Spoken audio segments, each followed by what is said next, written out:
And now, here's your host of Shaping Success, Wes Tankersley. What is up, everyone? Welcome to Shaping Success. I'm your host, Wes Tankersley. Thank you for hanging out with me today. And, I just want to start off by thanking some people because you know what? This, in the beginning, is where most people hang out and then they kind of drop off. So if you're listening, if you hang out, if you listen to the whole episode, I want to say thank you. I want to say thank you to my team. I have a team of people, and it takes an army to make this thing happen for me because I do have a full-time job. I am working every single day on my full-time job, and I take a little bit of time out of every Wednesday morning to record this for you. But I don't have time other than to record it. So, I have Wolf K, who does my clips for me, who is setting up my website. Go check it out, westankersley.com. A lot of great things happening there. I have my friend Jay Finning, who does the editing for me. And, we kind of just exchange some booze for it. And it's kind of a cool little thing. And he takes care of my editing for the audio. When you hear it, the video stuff, just, I record it from here and this is where it goes. And then, my friend Nikki Pavlovich, who we actually do a radio show on Station Head. If you haven't checked that out, it's a motivational music hour. It's actually every Wednesday at, I got to think about it, 5 o'clock Mountain Time, 4 o'clock Pacific, 7 Eastern. So those times are so annoying. I hate time zones. But she writes all the show notes for me as well, which is awesome because it gives me time to do what I need to do. And it helps me to, get this out to you. So thank you to those. Also, thank you to Nikki for being a Patreon supporter as well. If you guys want to support the show, please go to Patreon. It helps me buy new equipment, helps me make the podcast, the show, the videos, everything better for you. So thank you very much for all of those people. Speaking of that, this podcast is about being better, right? That is my main goal, is to help other people be better at what they're doing, to have a more positive mindset, to keep pushing forward and understand that goals are something that can be met. You just got to work for it. Okay. And, it's one of those things where you sit there and you think about it and there's this self-help mumbo jumbo. It's like what I always kind of thought about it. It's like these self-help books don't help, And a friend of mine, when I started this podcast, it was just me. And then a friend of mine, Christian Hill, who, had a lot to help me with and help me kind of push myself forward. Younger kid, a lot younger than me. He asked me, "What are you reading?" And I'm like, I don't read, whatever. I don't have time for that crap. And I started thinking about it. He said, "Well, in college, did you read?" I was like, "Well, I've got a master's degree for those of you who don't know. In college, did you read?" I'm like, to be honest with you, I read the things that I needed to read. Like, I never read a whole book. In college, there wasn't a whole bunch of information that I needed. There was a bunch of filler crap in between the information that I actually needed. And for my life, I've always taken the lessons that I've learned and I relate them to how it helped me and how it made me a better person and how it helped me reach those goals. I've always been super driven, right? And it was difficult to understand why I needed more knowledge. And I think that that's one of the tough things that people don't understand is that when you are trying to be better, someone else has done what you're trying to do. We've been around for a long time, and someone else has tried to do what you're trying to do. So you seek out that knowledge, and then you kind of try to emulate it to make that happen for you. And I started reading when he said that. And one of the books that I read was Stephen Covey's 7 Habits of Highly Successful People. If you haven't read this book, it's a really good book. There is a bunch of different habits. Be proactive, begin with the end in mind. So have a plan, put first things first, work first, then play. Think win-win. Everyone can win. Seek first and understand. To be understood. Listen before you talk. Those are the 7 habits, right? Okay.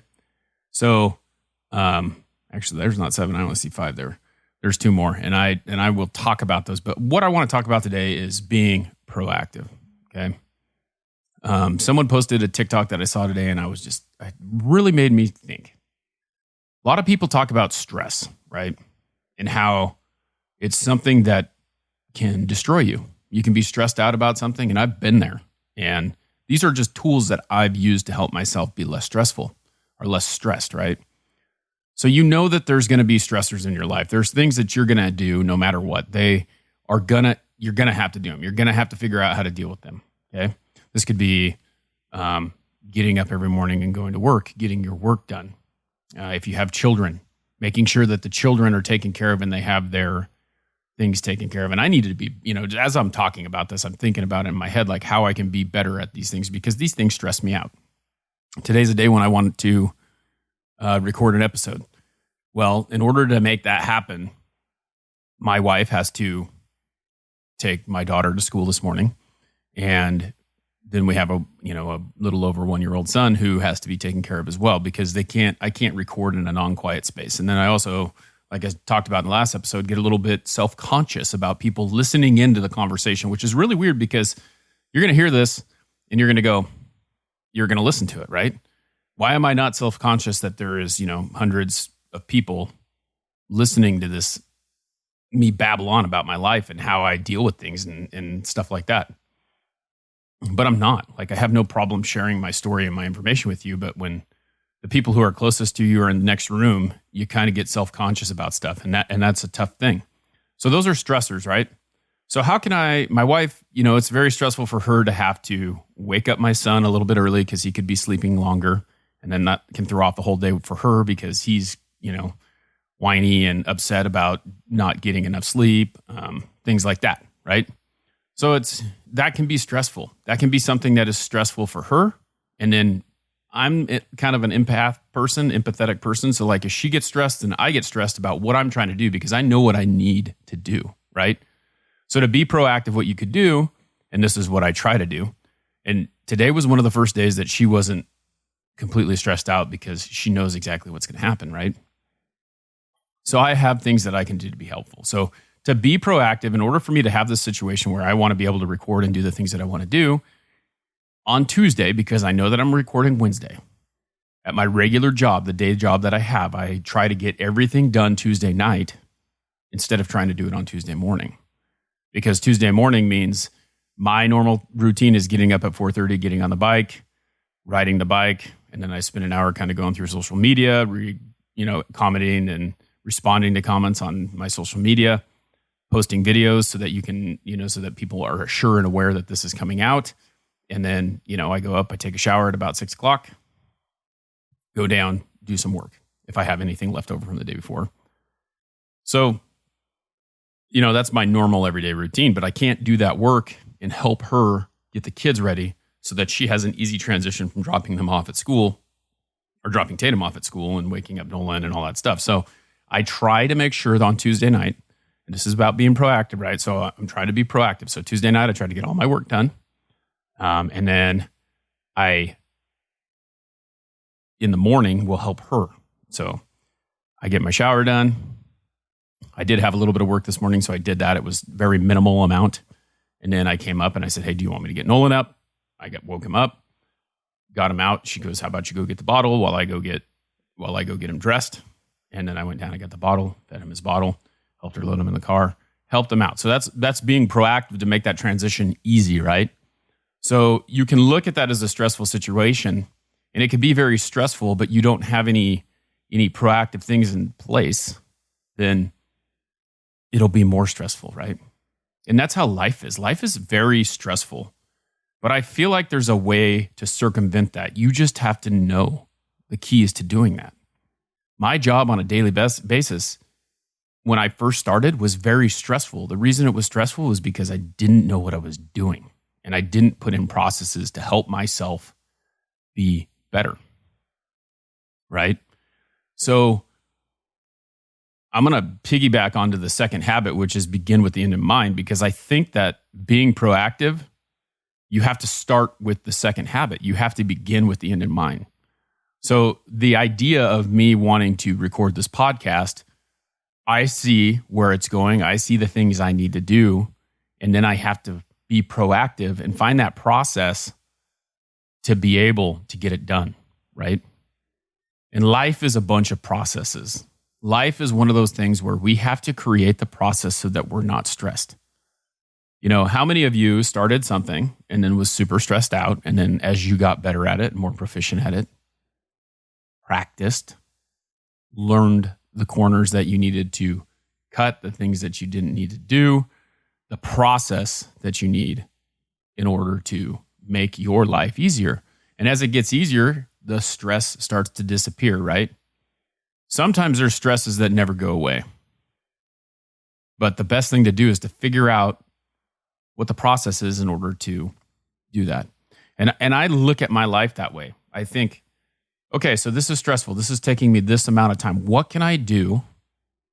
I know the end result, so begin with the end in mind. So what's the end result? And then start thinking about the quickest way and most efficient way to get there. And it has helped me so much more to look at things that way. Because once you are stressed out, what happens? The doubt creeps in. You stop wanting to do it. You start thinking about all the things that could go wrong, and you can't put your eye on the prize and know that there's going to be things that will get taken care of and things will do. So it's very important to think about those things. And I think that we get lost in that. We get lost in the fact that there's all this stuff in between that we don't know how to tackle and we don't know how to handle. Well, the first step is the first step, right? So if you're having problems trying to figure that out, how to take care of business, how to make things happen, think about the end result. What are you trying to do? And that's the same thing that I do with this, right? Like there's a lot of things in between me getting from recording this episode to being able to record other people's episodes, to being able to produce podcasts, to being able to have people in my studio doing their podcast, to writing a book, these are all goals that I have, that the consistency of me recording every single day, the consistency of me, not every single day, every week, putting out the episodes every week, because I told myself I'm going to put one out every Monday, the consistency of that, doing it, posting on social media. It hasn't reaped the rewards yet that I want it to, but the process in between of figuring it out and building something up and making it so that the more you do, sooner or later something's going to pop. But I know what the end result is. I know what I want. I can't reach that goal without doing those processes. And do you have to shift every once in a while? Of course you do. You think about the shifts that you have to make. A few episodes back, and if you haven't joined me, you should go check out that episode. We talked about a hamster wheel, right? So you're on a hamster wheel running in circles over and over again. And, there's no result. It's like you're running nowhere. You never stop, right? But you just keep running in a circle. Sometimes you have to take the shift. Sometimes you have to step out of that wheel and take a lateral step to move forward. And that's what it is. It doesn't mean that just because it's not popping right now that it won't pop ever. But what is working to get the results that you want? I made a shift. I was putting the podcast on audio only, right? And I wasn't quite getting the results that I wanted to. So I'm looking at my download numbers and they're really low. So if you're listening to this podcast, thank you. Share it. Help me get it out there, because the audio downloads are down, but I started posting more on YouTube. Now I can see my subscribers, because I can't see what my subscribers are on the podcast, and I can tell how many people are there, and then I can tell how many people are watching, and I can analyze that a little bit better, and I can see what works and what doesn't work. I made a shift this year. I did a lot of interviews. I got over 200 episodes, and I think probably 150 of those were interviews. I had some great people on. I had some really just, from my friends like Jay, Nikki, AJ, to like Chris Henderson from Three Doors Down, who plays guitar for Three Doors Down, and Jake Rose, who is the lead singer of New Medicine, Rob Brantley of the San Francisco Giants. So like I've had a wide array of people that show that success is generated by you. You create that, you build that. But I'm very interested in what it takes to make that happen. But I never did a very good job of explaining who I was. So I feel like this year is my chance. And I say this year, which is this season, is me telling you who I am, how I got where I was, what did I do, the steps that I took. And when Christian told me, hey, you need to read some books, I'm sitting there going, why would I do that? Well, the books that I learned in college that got me that piece of paper that said that I could teach PE or said that I could teach a technology class because I was a teacher, those books taught me nothing compared to what I've learned from the books that I've read. And I say read, but I listen to them. You know that. I listen to them on Audible typically because I don't have a lot of time. But there's a shift right there, right? So I don't have time to read a book. But you know what I do have time? I have time to pop that thing on in my pickup when I'm driving around between appointments and listening to and gleaning the information that's helpful. And these things like being proactive and beginning with the end in the mind are all things that I've done but never been, never saw it. I never sought it out. I never really thought about it the way that I did until I really figured out how to relate it to my life. And you figure it out, you relate it to your life, and then you learn how to teach someone. And the best way to get better at something is teach someone how to do it because you've done it. Now you're explaining it again over and over. It's a process. Okay? It's a process. And I've always spent my life being someone who was thinking about all the bad things that could happen instead of thinking about the good outcomes, right? And that's a shift that you have to make. You have to learn that in order to accomplish things, it's better for you to be positive about what's going to happen instead of going, well, this and this and this could go wrong. Well, what could go right? And if you start thinking about what can go right, it kind of makes this shift in your brain. And that's where I've been for the last 4 years. There's a shift. And you start to realize that you don't need the negativity in your life, that you are gleaning from it. I had a super big shift in my job. And this is the thing. This is happening daily in my life. And I've started to notice it. I've had a shift where I've decided that I'm going to stop worrying. And I've said this in my head 1,000 times. I'm going to stop worrying about what everyone else is doing. And I'm just going to do my job to the best of my ability. And this is what is expected of me. And my expectations are sell, close, sell, close. No sell, no money, no close. Super simple. Keep it simple, stupid.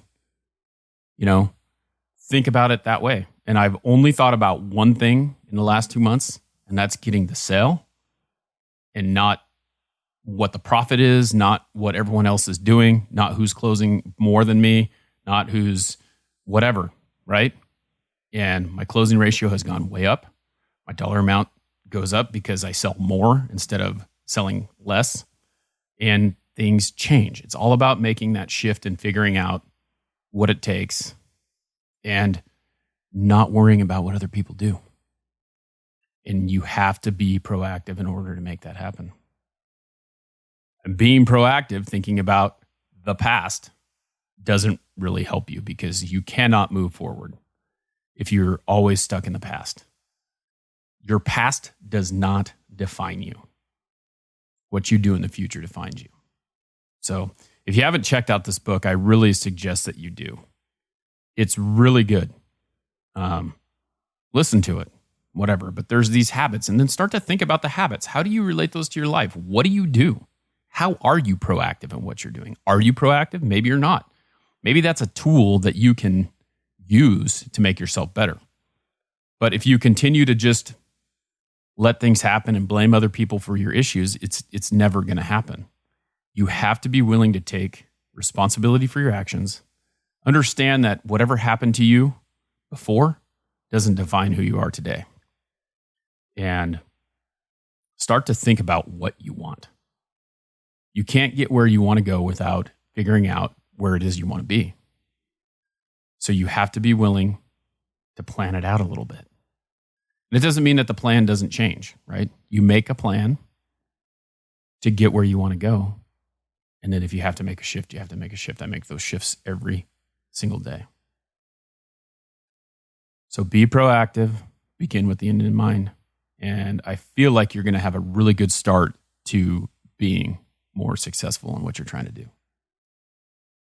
Check it out. Stephen Covey, 7 Habits of Highly Successful People.